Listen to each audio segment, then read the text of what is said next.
আচ্ছা, আমরা কোনো কথা বলবো না কেউ। আমি আমার মতো করে কথা বলি। একটু লাউডলি বলো। আমি অ্যারেস্ট হয়েছি 5ই এপ্রিল। আমি যে কটা মামলা আমার হয়েছে, প্রতিটা মামলার সময় আমি দেশের বাইরে, একের পরে এক মামলা। আসলে আমি দেশের বাইরে ভিসায় গেছি ট্রিটমেন্টে, আমি দেশে আবার ব্যাক আসছি। আমি যদি কোনো অন্যায় কাজ করতাম তাহলে তো আমি দেশে ব্যাক আসতাম না।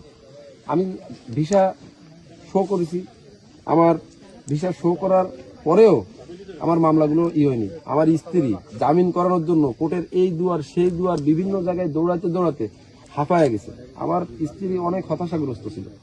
আজকে একটা জিনিস দেখেন, আমি জেলের ভিতরে, আমি আওয়ামী লীগ করি, আমি ছাত্রলীগের একজন নগণ্য কর্মী হয়ে আমি জেলে গেছি। আমার 3টে মাস সেলে রাখা হয়েছে, সেলবন্দি। এবং আমার 3টা মাস, আমি তো রাষ্ট্রের নাগরিক, আমি তো ফোন কল সরকারের কাছে পাই, প্রতিটা আসামি এই ফোন কল পেয়ে থাকে। আমি তো সেই ফোন কল পাইনি। আজকে যদি আমি ফোন কলটা পাতাম, আমার স্ত্রীকে সান্ত্বনা তো আমি দিতে পারতাম। এবং বাগেরহাটের জেলার আমার কাছে 5 লক্ষ টাকা দাবি করেছে যে যদি বাগেরহাট থাকতে হয় 5 লক্ষ টাকা দিতে হবে। আমার স্ত্রী, যদি আমি বাগেরহাট থাকতে পারতাম, আমার কাছে টাকা নেই, আমি দিতে পারি না।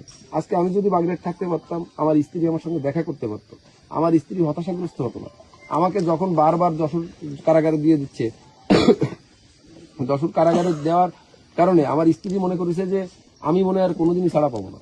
আর আমি মনে করি এটা পরিকল্পিতভাবে হত্যা, এটার সুষ্ঠু তদন্ত চাই। আর একটা মেসেজ, এটা আপনাদের মাধ্যমে সবাইকে বলতে চাই যে এই জেলার, আপনারা এই জেলারের ব্যাপারে কি লিখবেন না লিখবেন এটা বিবেচনা করে আপনারা একটু দেখবেন। যদি অন্যায় করে থাকে, বাগেরহাটের জেলার যদি অন্যায় করে থাকে, অবশ্যই আপনারা এর বিরুদ্ধে ব্যবস্থা নেওয়ার জন্য আপনারা চেষ্টা করবেন। আর একটা মেসেজ দিতে চাই যে 24-এর আন্দোলনটা হয়েছে রাষ্ট্র কাঠামো পরিবর্তনের জন্য। তাহলে আজকে রাষ্ট্র কাঠামো কোথায়? আজকে আমি আমার সন্তানের লাশ ধরতে পারতেছি না, যেটা রাষ্ট্র আমাকে অধিকার দেয় যে আমি আমার প্যারোলে মুক্তি নিয়ে আমি আমার সন্তান স্ত্রীর পাশে থাকতে পারবো। আজকে লাশের বিনিময়ে তাহলে জামিনটা হলো, আমি আমার স্ত্রী লাশের মোবাইল অফ করলে হয়। আমি শুধু এতটুকুই বলবো। আর মানে আওয়ামী লীগ করার কারণে নির্যাতনের শিকার জেলের ভিতরে, আপনারা জেলের ভিতরের চিত্র যদি দেখেন, এটা জেলের ভিতরের চিত্রটা দেখলে আপনারা মেনে নিতে পারবেন না। সর্বোপরি তারা তো এই দেশেরই জনগণ, আমরা তো এই দেশেরই নাগরিক, আমাদের তো অধিকার আছে। হ্যাঁ, অপরাধ যে করবে অপরাধের বিচার আছে, বিচার হবে। আমি যদি কোনো অপরাধ করি আমার বিচার হবে। এই যে আমার এলাকাবাসী এখানে যারাই আছে, আমি এই এলাকায় আপনারা দেখবেন তথ্য নিয়ে, আমি এই এলাকার কারো জমি দখল, কারো ধান্দাবাজি চান্দাবাজি কোনো তার ভিতরে গেছে কিনা। আমার রাত 2টার সময় ফোন দিলে আমি কুকুরের মতো সেই বাড়ি পৌঁছায় গেছি, যে মানুষের উপকার করেছি। কিন্তু আজকে আমি কেন এটা হবো? আমার এলাকাবাসী বলে যে সাদ্দাম কেন এতদিন জেলে থাকবে। আপনাদের কাছে দাবি যে এরকম স্ত্রী সন্তান যেন আর কারো না হারাতে হয়।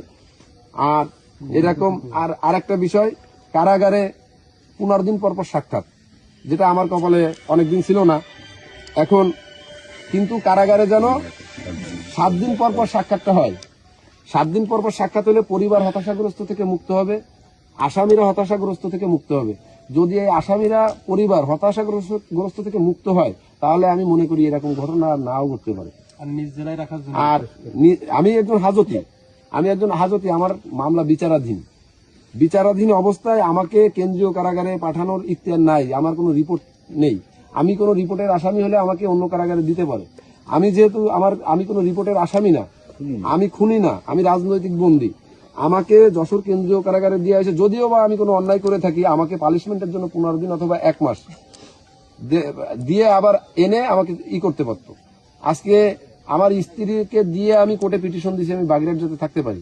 আমার তো বাইরে আসার একটাই ইচ্ছা ছিল যে আমার স্ত্রী, আমার সন্তানটাকে আমি কোলে নেবো, আমার স্ত্রীকে আমি সময় দেবো। তো আমি সেটা পালাম না।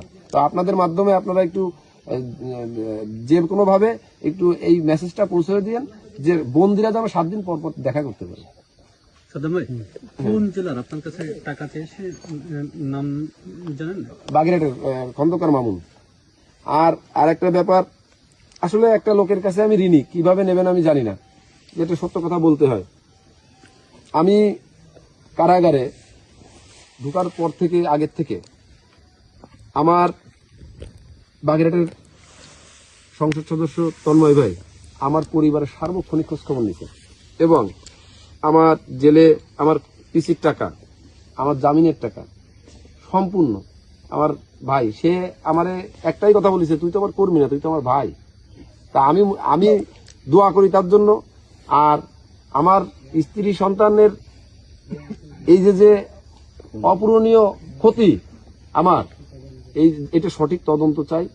আমি মনে করি এটা পরিকল্পিতভাবে হত্যা, আমি সঠিক বিচার চাই। সবাই ভালো থাকবে।